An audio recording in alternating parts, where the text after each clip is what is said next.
किन्नर चुड़ैल। गोरखपुर नाम का एक गांव हुआ करता था। उस गांव में ज्यादा लोग नहीं रहते थे। उस गांव में एक गर्भवती विधवा औरत रहती थी। उस औरत का नाम कमला था। कमला अपने घर में अकेली रहती थी। उसके पति की सारी जायदाद उसके नाम हो गई थी, पर सभी गांव वाले उस औरत को मनहूस औरत समझा करते थे और सभी उससे नफरत किया करते थे। एक बार कमला राशन की दुकान पर खाने का सामान खरीदने जाती है। भैया जी, जरा 1 किलो दाल चावल देना। अरे हाय हाय हाय हाय हाय! अरे मनहूस औरत, मेरी दुकान में अपशुगन करवाने आ गई क्या? हैं? चल जा यहाँ से! मैं कुछ नहीं देने वाला तुझे। भाग यहाँ से! चल जा, निकल! भैया जी, ऐसा मत कहिए। मैं गर्भवती हूँ, मुझे खाने की बहुत जरूरत है। मुझे खाना दे दीजिए। दुकानदार कमला को वहाँ से धक्के मारकर भगा देता है। तभी कमला रोते रोते उस गांव के किन्नरों के इलाके में आ जाती है। गांव वाले किन्नरों को उसी इलाके में रखा करते थे, क्योंकि वो लोग किन्नरों को पसंद नहीं करते थे और उनके इलाके में रहने से मना करते थे। तो किन्नरों ने उसी गांव में अपना एक इलाका बना लिया था। जब किन्नर लोग देखते हैं कि एक गर्भवती महिला रोते रोते उनके इलाके में आ गई है, तो सारे किन्नर कमला के पास जाकर उसका हाल पूछने लगते हैं। क्या हुआ बहन, तुम्हारी गर्भवती अवस्था में इतनी बुरी हालत कैसे? तुम रो क्यों रही हो? तुम डरो मत, हम तुम्हें कोई नुकसान नहीं पहुंचाएंगे। तुम शांत होकर सब बताओ कि हुआ क्या है। मैं कमला हूँ।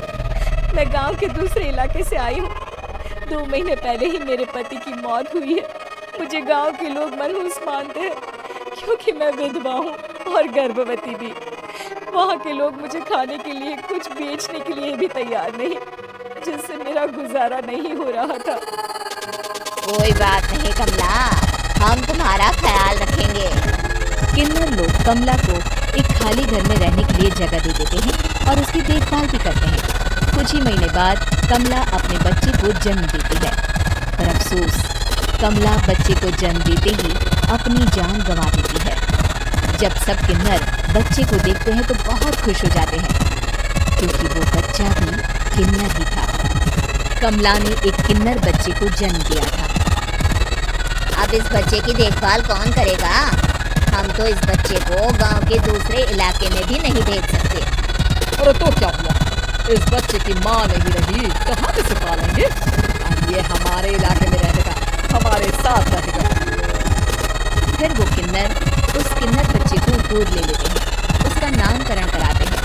उस किन्नर बच्चे का नाम शक्ति रखा जाता है। देखते ही देखते शक्ति बड़ी होने लगती है। उसके रंग रूप बहुत सुंदर थे। वो बहुत सुंदर किन्नर दिखती है। एक दिन शक्ति एक किन्नर से पूछती है, माँ जी सुनिए ना, ये गांव के दूसरे इलाके में भी तो लोग रहते हैं, तो हम वहाँ क्यों नहीं जाते? हम उनसे अलग क्यों रहते हैं? शक्ति, क्योंकि वो लोग हमारे जैसे नहीं, वो लोग हमें पसंद नहीं करते, इसीलिए हम उनसे अलग रहते हैं। क्यों? वो हमें क्यों पसंद नहीं करते? मुझे एक बार उस इलाके में जाना है।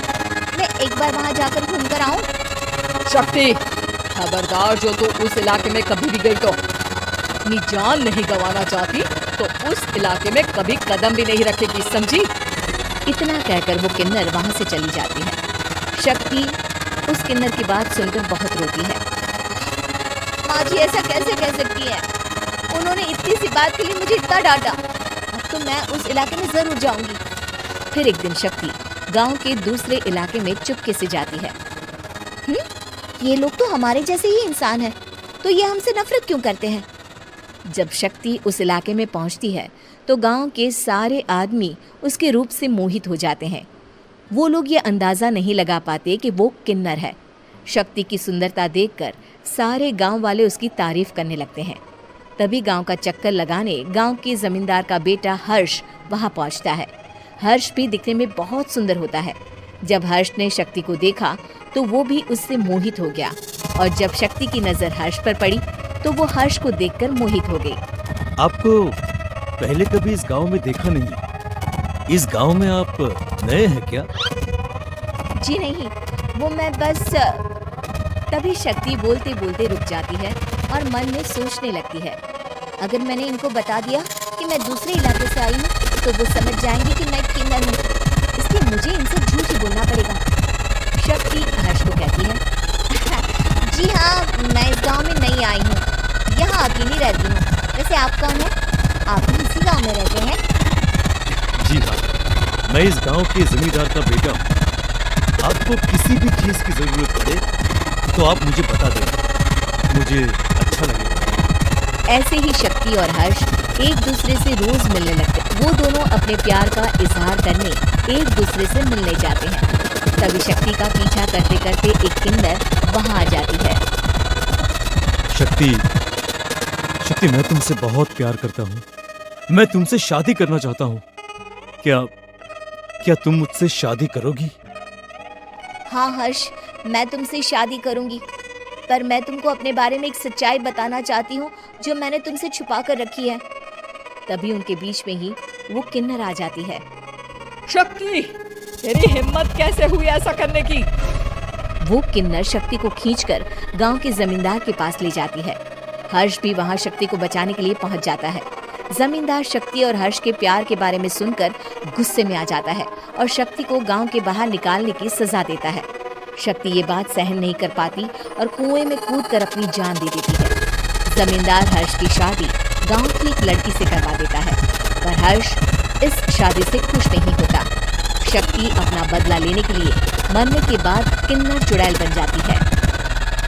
अब मैं इन गाँव वालों को नहीं छोड़ूंगी, अब इनसे मैं अपने प्यार का बदला लूंगी।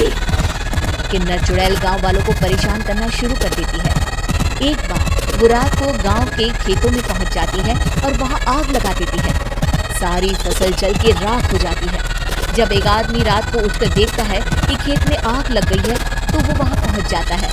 वो देखता है कि खेतों के बीचों बीच एक किन्नर चुड़ैल खड़ी है और वहां खड़े होकर ताली बजा रही है। गांव वाला किन्नर चुड़ैल को देखकर बेहोश हो जाता है। जब सुबह उस आदमी को होश आता है तो वो सीधा जमींदार के पास जाता है। अरे जमींदार साहब, अरे वो किन्नर चुड़ैल ने मेरी सारी फसल जला दी। अब मैं क्या करूंगा? क्या होगा मेरा? जमींदार चुड़ैल किन्नर का नाम सुनते ही सब कुछ समझ जाता है। अब वो बहुत डर जाता है। उसी रात को जब जमींदार डर के मारे अपने कमरे में सो नहीं पाता, तभी वहां अचानक से किन्नर चुड़ैल आ जाती है। किन्नर चुड़ैल जोर जोर से जमींदार के आगे खड़ी होकर हंसने लगती है और ताली बजाने लगती है।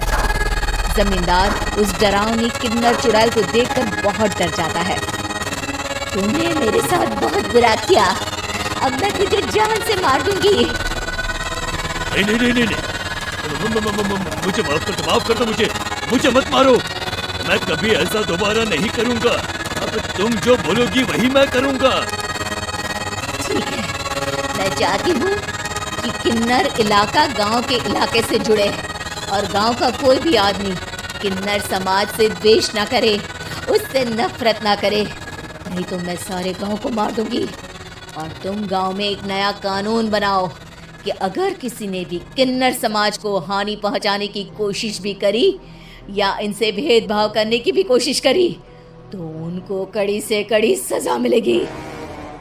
हाँ हाँ हाँ हाँ, मैं ऐसा ही करूंगा। तुम जो बोलोगी वो मैं करूंगा, पर मुझे जाने दो प्लीज। तब वो किन्नर चुड़ैल वहां से चली जाती है। गांव का जमींदार किन्नर चुड़ैल का कहा मानते हुए दोनों इलाकों को एक कर देता है और नया कानून भी लागू कर देता है। तब से वहां किन्नर समाज और बाकी गांव वाले शांतिपूर्वक रहने लगते हैं।